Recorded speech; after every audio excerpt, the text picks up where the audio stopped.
যদিও মাঠে কাজ করার কোনো অভিজ্ঞতা নেই, তবুও আসতে হলো। মাঠের কাজ যদিও বাবাই করে, আমাদের সেরকম মাঠে কোনো কাজে আসতে হয় না। ওই সময় সময় বাবার যখন কাজের চাপ বেশি থাকে তখনই আমাদের পাঠাই, তাছাড়া আমরা সেরকম মাঠের কাজে আসি না। আমি রাজমিস্ত্রি কাজটাই বেশি করি। তো আমাদের বাড়ি থেকে জমির দূরত্ব 3 কিলোমিটার। এখানে চাচাদের আর আমাদের মিলে প্রায় 25 কাঠা জমিতে গম চাষ করা হয়েছে। এগুলো সব বাবাই চাষ করেছে।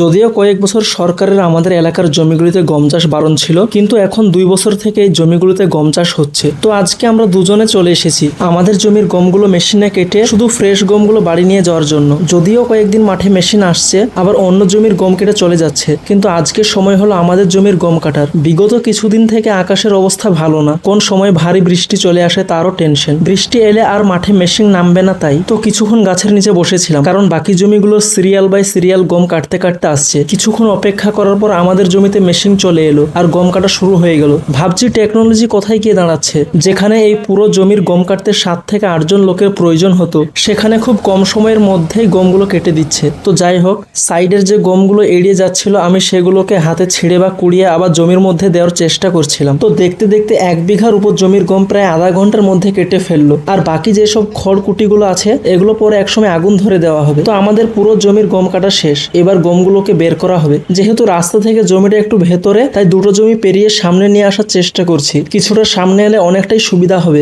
গমগুলো মাথায় করে বয়ে নিয়ে আসতে হবে না, সোজা গাড়িতে ভরে একদম বাড়ি নিয়ে যাওয়া হবে। গমগুলো এখানেই বের করা হচ্ছে। গমের মধ্যে কিছুটা আবর্জনা আছে, তবুও 80% ফ্রেশ। যাই হোক, মেশিনে গম মারানো অনেকটাই লাভজনক। আমাদের এই পর্যন্ত টোটাল খরচ হয়েছে 1650 টাকা। তো আমি আগে থেকে এখানে প্লাস্টিক বিছিয়ে রেখেছিলাম, যেহেতু গমগুলো এখানেই বের করা হবে। এখন মেশিনের মধ্যে শুধু ফ্রেশ গম আছে, যেগুলো বের করে দিচ্ছে। তো এই সিস্টেমটা অনেক ভালো লাগছে। জমি থেকে গম কেটে ফ্রেশ গম বের হচ্ছে। মানুষের অনেকটাই সুবিধা হয়ে গিয়েছে এই মেশিনগুলো বের হয়ে। তো সব গম মেশিন থেকে বের করে দেওয়ার পর এটাই আমরা সলিড গম পেয়েছি। এখন আমাদের যে কাজ সেটা হচ্ছে গমগুলোকে সুন্দরভাবে বস্তায় ভরে ভালোভাবে বস্তার মুখ বেঁধে রাখবো, কারণ কিছুক্ষণের মধ্যেই গাড়ি চলে আসবে। আর গম কাটার আগে একজনকে জিজ্ঞাসা করেছিলাম যে 24 কাঠা জমিতে কতটুকু গম হবে। বলেছিল 17 বস্তা, কিন্তু 16 বস্তা হয়েছে। যদিও আইডিয়াটা খুব ভালোই ছিল। দেখতে দেখতে গাড়ি চলে এসেছে আর এখন আমরা সব গমগুলোকে গাড়িতে উঠিয়ে নেব। তো একটা একটা করে আমরা সব বস্তাগুলোকেই গাড়িতে তুলে নিলাম। তো যাই হোক, আমাদের মাঠের কাজ শেষ। আর জমিতে আসার সময় আমরা দুজন দুটো সাইকেল নিয়ে এসেছিলাম। সাইকেলগুলোকেও তুলে নিয়ে আমরা দুজনেই গাড়িতে উঠে পড়লাম। বুঝতেই পারছো মাঠের রাস্তা, এইভাবেই যেতে হবে। তবুও যাক, আজকের দিনটা খুব ভালো ছিল। ভাবছিলাম বৃষ্টি এলে সব শেষ, কিন্তু না, কাজ সেরে ভালো হয় আমরা এখন যাচ্ছি বাড়ির দিকে।